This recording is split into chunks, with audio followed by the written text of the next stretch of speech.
The survey also ranked King Charles III as the most popular and found Vladimir Putin to be the least. Phillip Schofield is less popular among Britons than Chinese President Xi Jinping, a new poll shows.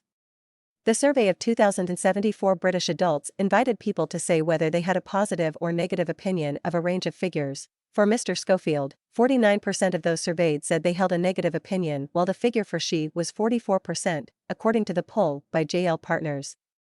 The 61-year-old resigned from ITV last month and was dropped by his talent agency YMU after admitting to an unwise but not illegal affair with a younger male colleague. Holly Willoughby said this week she felt shaken, troubled, let down and worried as she made her return to This Morning in the wake of her former co-star's departure from the ITV show. In interviews last week, Mr. Schofield told The Sun and BBC Willoughby did not know about the affair.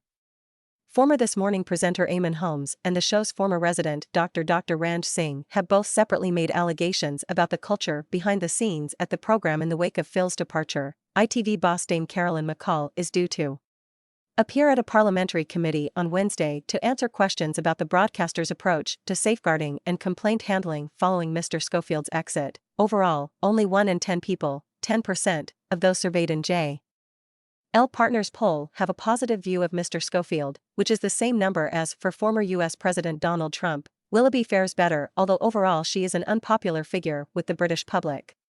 Only 1 in 5, 21%, say they have a positive view, while 32% say they have a negative view. The most popular figure overall is King Charles III, with 43% holding a positive and 24% a negative view. Russian President Vladimir Putin is the most unpopular figure, with just 4% viewing him positive.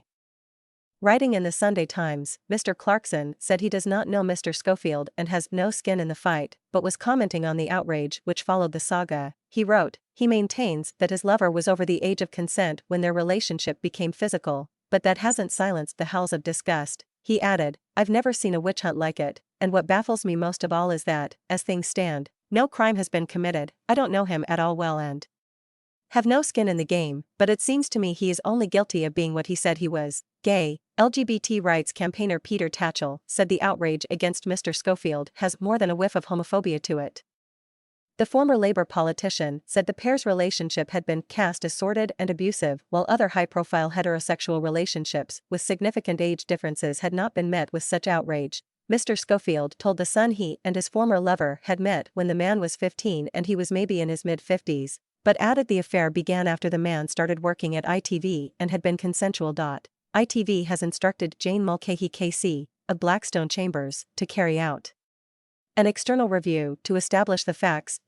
Culture Secretary Lucy Fraser said this week she is very pleased ITV has instructed Ms. Mulcahy to carry out the review. Ms. Fraser said, I think there's an incident that's happened. I'm very, very pleased that ITV are taking it seriously. I'm very pleased that they wrote to me and to the committee. I'm very pleased that they've appointed a KC to investigate the position.